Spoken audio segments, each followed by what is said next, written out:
Hola jóvenes, ¿cómo están? Como se les había mencionado, tuvimos un primer video donde hicimos un análisis breve de lo que es la historia, la periodización de la historia, la definición de historia, las ciencias auxiliares de la historia, cómo las sociedades principalmente árabes, romanas y el mundo occidental iniciaron el conteo del tiempo y luego hicimos un breve análisis de lo que era la cultura, recordándonos siempre que la cultura tuvo diferentes significados, tuvo diferentes maneras de definirlo, ¿no? Recordarán como mencionábamos en- en clase, con los que tuvimos la oportunidad de trabajar en clase y con quienes se compartió el primer video, ahí mencionábamos que la cultura para el mundo romano era simplemente el cultivo de la tierra. Luego pasan los años y se comienza a mencionar que la cultura es el cultivo de cualquier naturaleza. Luego se afirma que la cultura es el cultivo de las especies humanas. Y bueno, llegamos al siglo XVIII y se habla de que el romanticismo entendía a la cultura principalmente desde dos momentos, ¿no? Desde la producción material y desde la producción simbólica, entendiéndose a la producción material como la elaboración de diferentes elementos materiales, es decir, elementos tangibles que se puede tocar, ¿no?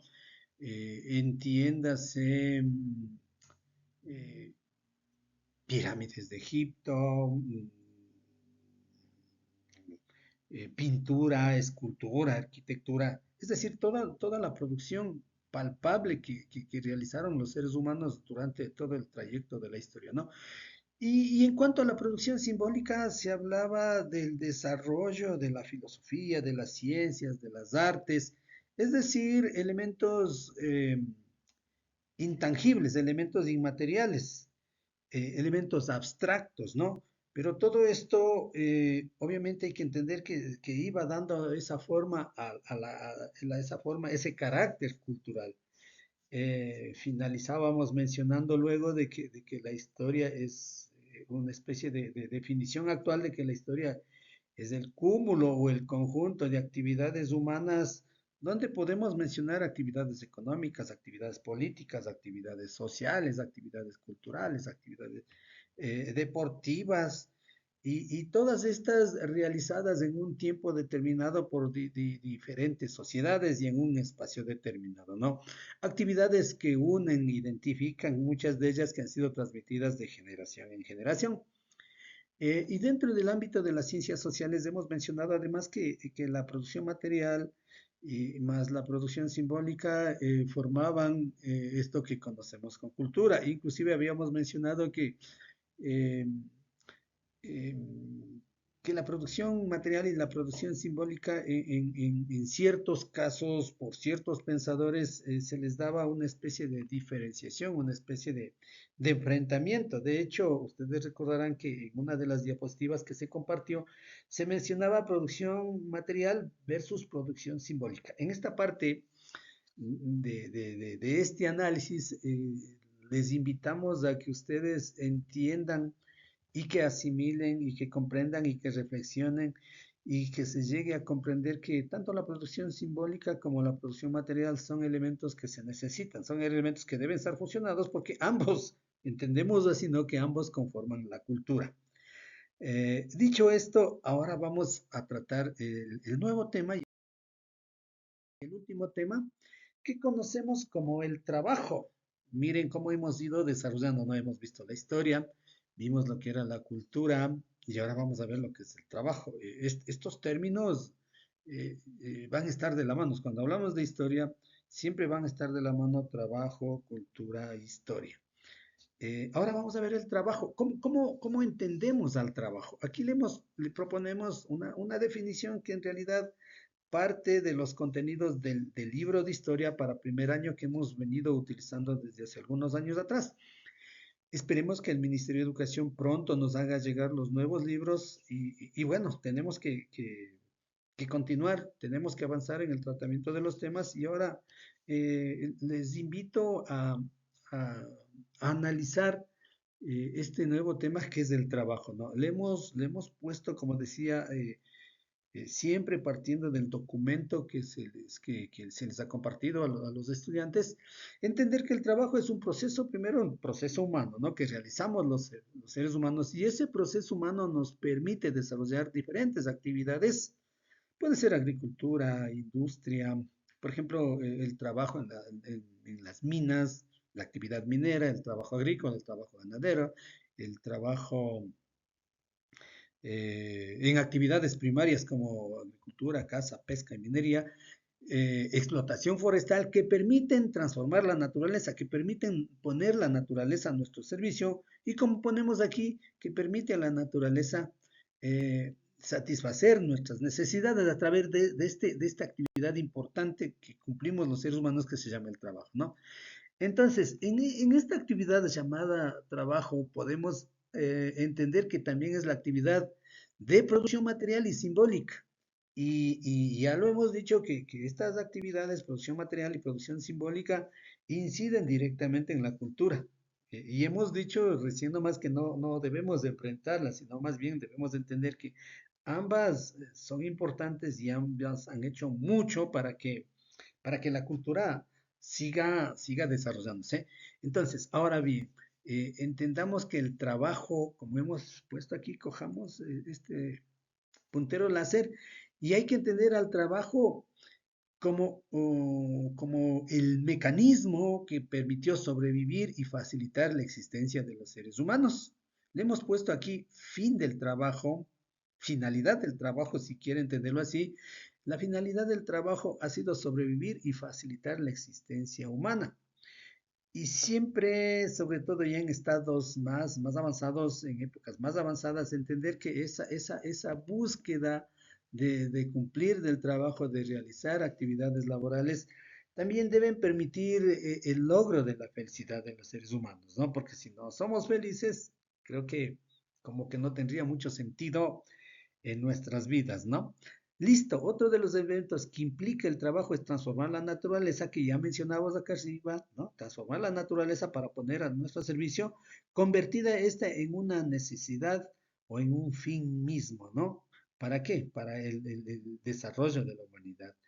Y finalmente podemos decir que el trabajo sin medios y sin herramientas no podría hacer mayor cosa, ¿no? Entonces mencionamos que el trabajo necesita de medios y herramientas para cumplir con sus objetivos, ¿ya? Debemos mencionar además que el trabajo posibilita la existencia y supervivencia humana, que ya se mencionó acá arriba, y también que el trabajo permite la construcción de la historia y la cultura. Recuerda que tenemos como trabajo producción material y producción simbólica. Por eso aterrizamos acá mencionando que la construcción de la historia y la cultura también es algo que facilita esta actividad laboral conocida como trabajo. Ahora bien, vamos a revisar lo que es la división del trabajo. El trabajo, como lo conocemos ahora, múltiples oficios, no sé, yo me atrevo a decir que existen cientos de oficios en la actualidad y profesiones, obviamente. Cuando el ser humano comienza a evolucionar, inicia su largo proceso evolutivo, obviamente que en las primeras etapas de la evolución de la humanidad no existían diferentes oficios como hoy lo hay. Hoy los llamamos a muchos profesiones, ¿no? Actividades que se estudia en la universidad y luego nos permite obtener títulos para desempeñar nuestras actividades y además de los otros oficios, ¿no? De diferente índole, oficios artesanales, oficios industriales, ¿no?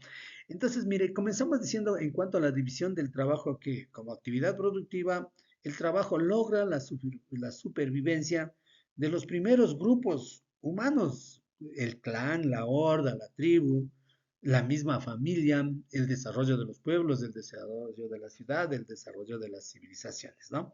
Entonces, mire, conforme la sociedad va avanzando, va creciendo, va desarrollándose, va a requerir de satisfacer nuevas y mayores necesidades. Claro, ¿no? Hay que entender que el ser humano es un ser insatisfecho, es un ser inconforme por naturaleza, entonces siempre van a crear necesidades, satisfacer las necesidades y cumplir las nuevas necesidades. Eso va a ser la historia de la humanidad, ¿no? Ya, ahora bien, vamos a remitirnos ya a cómo es que se dio esa división del trabajo. Entonces, aquí nosotros necesitamos recordar un poquito de lo que veíamos en la temática de la periodización de la historia. Ustedes recordarán, ¿no? La historia eh, periodizada por los europeos nos da una división de la historia en dos primeras partes, ¿no? Por un lado está la prehistoria, que es la etapa más antigua, y luego viene la historia propiamente dicha. La historia tiene cuatro etapas, ¿no? Primero la edad antigua, la edad media, la edad moderna y finalmente la edad contemporánea, que es la que nosotros estamos viviendo. Volvemos al paleolítico. El paleolítico, nuevamente, entiéndase, es una parte de esta etapa de la prehistoria, ¿no? La prehistoria tiene tres etapas, el paleolítico, el neolítico y la edad de los metales. Entonces, el punto de quiebre entre el paleolítico y lo que sería el neolítico y la edad de los metales va a ser la invención de la escritura. Entonces, bien, cómo era el trabajo durante el paleolítico? O sea, ¿cómo existió como división? A ver, la división del trabajo durante el periodo paleolítico la vamos a llamar primerito división natural del trabajo. Esa sería la primera división del trabajo, ¿no? La división natural del trabajo. Ahora, ¿por qué mencionamos este término división natural? Decimos natural porque en esa primera división, que le llamamos división natural del trabajo, se realizó de acuerdo al sexo y de acuerdo a la edad. Me explico de mejor manera. O cómo es eso de que la división natural del trabajo consiste o es de acuerdo, se da de acuerdo al sexo y la edad? Mire, ¿por qué? Porque hay un factor importante que es la fuerza, ¿no? La fuerza bruta. Y obviamente la fuerza, cuando hablamos de fuerza bruta, el que tiene mayor fuerza bruta es el varón.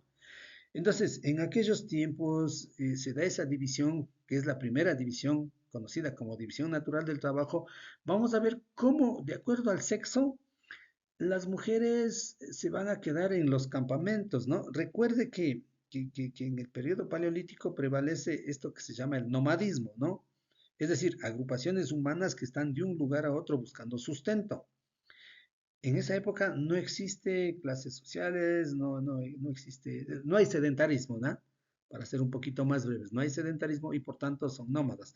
Entonces, en esa época los seres humanos para poder sobrevivir ya evolucionados, ¿qué tienen que hacer? Tienen que disponer que mujeres se queden en los campamentos temporales. Recuérdese, son campamentos temporales. No estamos hablando de un hogar permanente, sino estamos hablando de campamentos temporales. Ellas se van a quedar al cuidado de los niños y los mayores, de los niños y ancianos. Y ellas además van a recolectar frutos, lo que buenamente puedan encontrar en el medio donde viven. Por su parte, los varones, eh, eh, ellos que están en edad plena, que tienen sus fuerzas vigentes, ellos van a salir a cazar, a buscar el sustento más lejos de los campamentos temporales, ¿no? Y ellos son los que van a conseguir la carne principalmente, la caza y la pesca en los sitios donde había, ¿no? Entonces, esa sería la primera división natural del trabajo de acuerdo al sexo y a la edad. Las mujeres se quedan en los campamentos temporales a recolectar frutos, a cuidar ancianos y a cuidar a los niños. Por su parte, los varones de mayor edad, de mayor fuerza, ellos van a salir a cazar, a buscar también alimentación por otros sitios, ¿no?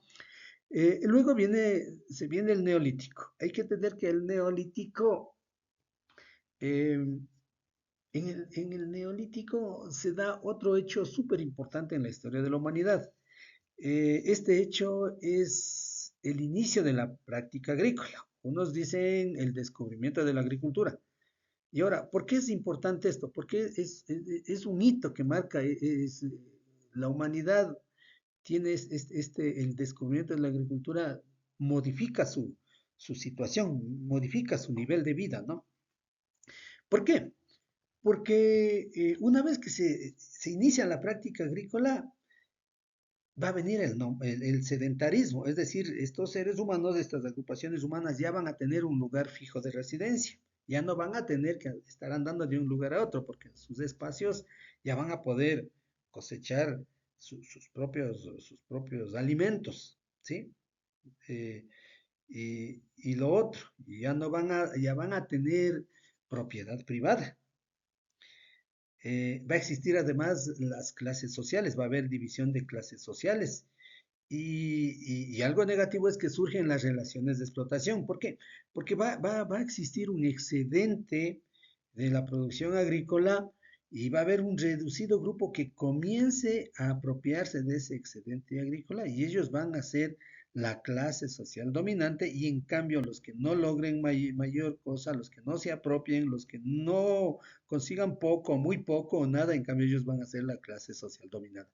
De todas maneras, hay que entender que en el neolítico mejoran las condiciones de vida de las personas que vivían en aquel entonces, ¿no? Entonces, y aquí, esto es lo más importante cuando hablamos de la división del trabajo, ¿no? Surge, ojo, pon atención, la primera división social del trabajo, ¿no? Entonces, la primera división social del trabajo va a permitir que aparezcan los primeros oficios, los agricultores, los ganaderos, ¿sí? Porque va a haber de la mano de la agricultura, luego viene la ganadería. Entonces surge la primera división social del trabajo y aquí surgen los primeros oficios. Los agricultores primerito, ¿no? Y luego los ganaderos, y luego van a seguir surgiendo los oficios. Avanza el tiempo y en el mismo neolítico se va a dar la segunda división social del trabajo. Y la segunda división social del trabajo va a permitir que se separen, que se diferencien los oficios manuales. Ya no van a haber solo agricultores, van a surgir otros oficios. Dentro de la misma rama de la agricultura va a haber gente que se dedique a determinados productos. Se me ocurre, supongamos, voy a dar un ejemplo nomás. eh, Unos van a dedicarse al cultivo de productos de aquel entonces, se me ocurre, de cítricos, otros a cultivar cereales, trigo, cebada, garbanzo y algunos otros productos, ¿no? Entonces vamos a ver cómo va mejorando el nivel de vida, ¿no? Entonces, no se olvide, la segunda división social del trabajo va a permitir que surjan oficios manuales que van a sumarse a los oficios que estaban apegados a la agricultura, ¿no? He dado ejemplos, ¿no? Ahora, va a mejorar el nivel de vida, como se dijo, y también se van a mejorar las prácticas agrícolas. Por ejemplo, se va a utilizar genética, se va a mejorar los cultivos, se va a utilizar sistemas de riego, nuevos métodos de cultivo y eso va a permitir que la producción agrícola se acelere. Eso va a permitir que en un primer momento había una producción para poder subsistir, pero conforme pasa el tiempo y se va mejorando los procesos agrícolas, las técnicas agrícolas, vamos a ver que va a surgir excedentes. Y ahora, ¿qué se hace con los excedentes? Se comenzó a acumular, se comenzó a almacenar, pero aún así seguía sobrando. Entonces, vamos a ver cómo aquí va a tener que surgir la actividad mercantil, la actividad comercial. Entonces, tenemos un nuevo avance, va a surgir el comercio, la actividad comercial, y con eso surge la tercera división social del trabajo, tercera división social del trabajo, y es el momento en que van a aparecer los comerciantes. Aquí utilizamos la palabra mercaderes, ¿no? Como hemos ido viendo, fueron surgiendo, fueron desarrollándose nuevas y mejores formas de trabajo, nuevos oficios, ¿no? Oigan, cuando hablamos de nuevos oficios en los últimos tiempos, hay oficios que son súper nuevos, ¿no? Hay otros son más antiguos y los primeros obviamente son los que los hemos venido mencionando, ¿no? Ahora, ahora el trabajo también ha sido motivo de de que diferentes grupos sociales se dediquen a diferentes actividades laborales. Entonces, dentro de esto nosotros tomamos este tema de la división racial del trabajo y dentro de la división racial del trabajo es obligatorio hablar de la India. Por ejemplo, en la India existió y de alguna manera existe todavía, de alguna manera digo, ¿no? Existe una sociedad de castas donde ese sistema de castas definió o determinó que dos grupos sociales, los nativos y los negros, sean los que se dediquen a las actividades, a los trabajos más fuertes. Aquí utilizamos un término un tanto fuerte, ¿no? Los nativos, los grupos explotados, los que tenían el color de la piel más oscura, se dediquen a realizar los trabajos más denigrantes, ¿no? Eso fue en la época antigua, luego inclusive hace algunas décadas atrás, cuando Gran Bretaña dominó a la India, se seguía con ese sistema de castas donde los peores trabajos los hacían la gente, los afros, ¿no? Los descendientes de los africanos. Recuérdese que hubo esclavitud y todo lo demás, ¿no? Entonces, si nosotros nos podemos analizar, la división racial del trabajo consistía en que se lo realizaba de acuerdo al color de la piel. Los más blancos en piel, ellos eran los que hacían los trabajos más fáciles o simplemente no trabajaban. En cambio, conforme la piel de los habitantes, de los trabajadores era más oscuros, hacían los trabajos más denigrantes, ¿no? Algo parecido pasó acá en América. En América, obviamente en la América que fue conquistada por los españoles, recuerden que existió trabajo, perdón, existió colonias, el imperio europeo, el imperio español, el imperio británico, el imperio inglés, el imperio francés y algunos otros imperios, conquistaron estas tierras y las convirtieron en sus colonias. Por ejemplo, tuvimos las colonias españolas en todo lo que es Latinoamérica, las colonias británicas en la parte de Norteamérica, en Asia, en África. Lo mismo pasaba con las colonias francesas y algunas otras colonias. ¿Cómo se daba la división de clases sociales y cómo era la división, o sea, a qué actividades laborales se dedicaban nuestros nativos, los criollos, los mestizos y los grupos sociales, los grupos raciales que existieron aquí en América?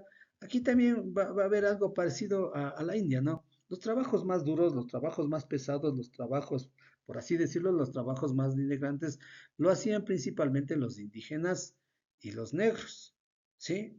Asimismo, había esa división de clases sociales de acuerdo al color de la piel y quienes eran la piel más oscura, la clase social explotada, ellos eran los que hacían los trabajos más fuertes, ¿no? Se dio ese proceso de mestizaje, se dio esa división de clases sociales, aquí le hemos puesto división de castas, y precisamente el mestizaje es el que va a alimentar, aquí utilizamos la palabra nutrió hacia el sistema de castas. Mire, nosotros de ese sistema de castas, dejando de lado a los criollos y a los españoles que se creían blancos, tenemos para abajo teníamos los mestizos, los indígenas, aquí hemos puesto algunos, los pardos, y otros, esta palabra miscegenados que estoy señalando, es un término que se utiliza para hablar de los grupos sociales que resultaron de la mezcla entre indígenas y mestizos, entre indígenas y pardos, entre mestizos y pardos, ambos, es decir, las mezclas que existieron entre estos grupos, ¿no? Entonces, para finalizar esta parte, debemos mencionar que lamentablemente esa división del trabajo se realizó de acuerdo al color de la piel. Quienes tenían la piel más clara hacían los trabajos más suaves o muchos ni trabajaban. En cambio, los que conforme avanzaba ese tinte del color de la piel, conforme más se iba intensificando, hacían los trabajos más oscuros, que digo, los trabajos más duros, los trabajos más denigrantes, ¿no? Ahora vamos a hacer un breve análisis sobre el trabajo colectivo y el trabajo solidario. Asimismo, hacemos un breve recuento de cómo era el trabajo en la época del Paleolítico y en la época del Neolítico. En primer momento, en la época del Paleolítico, el trabajo, recuérdese que vivían en la comunidad primitiva, el trabajo era de cooperación, el trabajo era de cooperación y trabajo colectivo. Y gracias a este trabajo colectivo es que aseguraron su supervivencia. Ese trabajo colectivo permitía que lo que lograba recolectar, de lo que se lograba producir, se los repartía de manera equitativa. Cuando llega el neolítico, cuando ya se descubre la agricultura, el trabajo se va a complejizar y como ya dijimos, va a surgir varios oficios, ¿no? El problema de este es que ese excedente de la producción va a ser apropiado, va a serse adueñado de cierto grupo social que era una minoría, y con eso va a cambiar las relaciones sociales de producción, porque la clase social dominante va a ser la que explote a la clase social dominada, ¿no? Entonces, y esa clase social dominante, obviamente, que era una clase social reducida.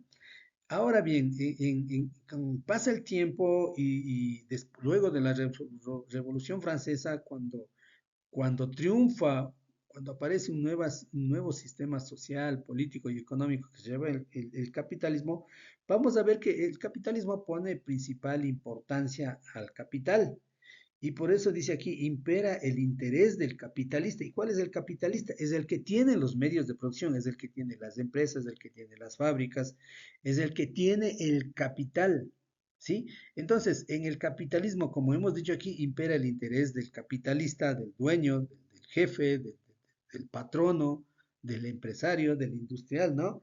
Y lamentablemente hay que reconocerlo y hay que decirlo, ¿no? En el capitalismo prácticamente al capitalista, al dueño, al que acumula la riqueza, a él casi, casi no le importan las condiciones de vida del obrero. Lo que le interesa al capitalista, yo creo que a la mayoría, es que el trabajador eh, trabaje, genere riqueza y claro, hay que pagarle al trabajador, pero normalmente un capitalista, mientras menos pague es mejor.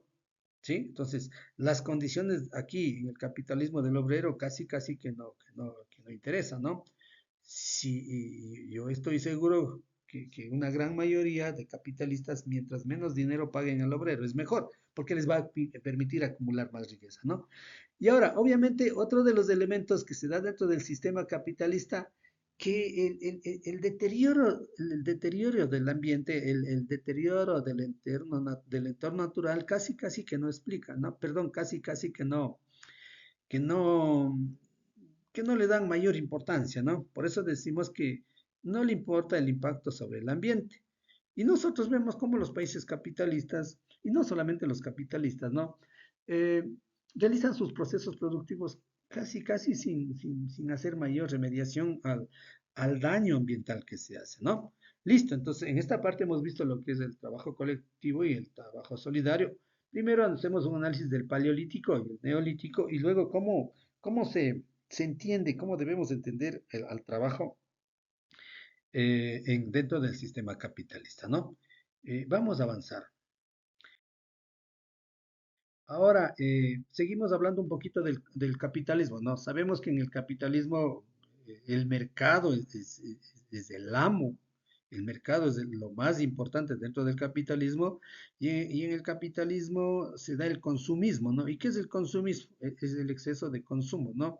Nosotros mismos ahora que estamos en esta época navideña, que ya estamos cerca de la época navideña, inclusive el gobierno actual ha hecho un pago ya de los décimos para las personas que tenemos régimen de dependencia laboral, que tenemos patrono, que tenemos seguro social y algunas otras ventajas que sería bueno que lo tenga la mayoría. Aquí se aplica el consumismo, ¿no? Pues por eso que se ha dicho que se ha adelantado los sueldos para que los trabajadores puedan disfrutar de hacer compras en el famoso Black Friday, ¿no? Entonces, mire, ¿existe consumismo? Sí, nosotros dentro del capitalismo, mire, una persona salió un celular, ese celular dejó de tener vigencia, salen otros y enseguida compramos, comprar y comprar. El consumismo es comprar y comprar, ¿no? Y aquí ponemos, ante el consumismo, la explotación, el cambio climático, resaltan el trabajo colectivo y el trabajo solidario. Entonces, mire, no todo es trabajo, no todo es trabajo y obtener ganancia. También hay estas formas de trabajo, el trabajo colectivo y trabajo solidario, ¿no? Entonces, el trabajo colectivo y el trabajo solidario que están apartados del trabajo, como se lo entiende dentro del capitalismo, donde se debe pagar salarios y todo lo demás, donde existe una puja entre una rivalidad entre el dueño de las fábricas, entre el dueño del capital, el empresario, el patrón, y el trabajador, surge esto que es algo positivo, diría yo, el trabajo colectivo y el trabajo solidario, ¿no? Entonces, el trabajo colectivo y el trabajo solidario es la cooperación mutua, es la cooperación recíproca para realizar procesos productivos que cubren las necesidades y garantizan la supervivencia, la sobrevivencia de los seres humanos, ¿no? Aquí en la América Andina, aquí en América Latina, a este trabajo colectivo y solidario se le conoce también como minga, ¿no? Entonces, ahora, ¿el trabajo colectivo y el trabajo solidario es importante? Por supuesto que sí. Por eso le hemos puesto aquí la importancia del trabajo colectivo y el trabajo solidario, y vemos que el trabajo colectivo, trabajo solidario, trasciende, es decir, va más allá de la industria, ¿no? Sin incluir el interés económico, pasa de condición de desarrollo individual al social para satisfacer necesidades. Y esto que viene es muy importante, ¿no? Aquí no hay explotación. Aquí tenemos algunas imágenes de trabajo colectivo y trabajo solidario, ¿no? Entonces, el trabajo colectivo, el trabajo solidario, no busca que haya un salario, que haya una paga, más bien es un trabajo, una especie de reciprocidad, es una especie de devengación de favores recibidos. Y eso es la minga, ¿no? En la minga las personas van y aportan para el grupo, trabajan para una de las familias, porque saben que luego va a haber otra minga y hay que ser recíprocos, ¿no? Listo. En las comunidades se fortalece la participación ciudadana, siempre pensando en el bien común. Entonces, el trabajo colectivo y el trabajo solidario siempre piensan en el bien común. Todo lo contrario a lo que es el trabajo dentro del sistema capitalista, donde lo que se busca es que pagar al trabajador lo menos que se pueda y obtener la mayor ganancia para los empresarios, para los dueños de las fábricas, para los dueños de las empresas, para los dueños de las industrias, ¿no? Nos estábamos olvidando de esta última parte y bien, con esto terminamos ya nuestra unidad 1, recordando nuevamente que la producción material más la producción simbólica le dan un carácter cultural al trabajo y es cultura en sí también. Y recordar siempre que trabajo más cultura y sociedades, y hoy inclusive decía hace rato historia, siempre van a estar unidos. Con esto, mis queridos estudiantes, hemos terminado la unidad. Y no nos queda más que pedirles que si igualen el cuaderno, completen las tareas quienes no tengan y prepararnos las preguntas para la evaluación. Van a salir obviamente de aquí, de estos temas que hemos visto, ¿no? Hasta aquí se les agradece, mis queridos estudiantes, y nos estamos viendo en clase. Espero que analicen este video y nos planteemos las preguntas que sean necesarias cuando ya nos veamos presencialmente. Listo. No se olvide, gracias por su atención.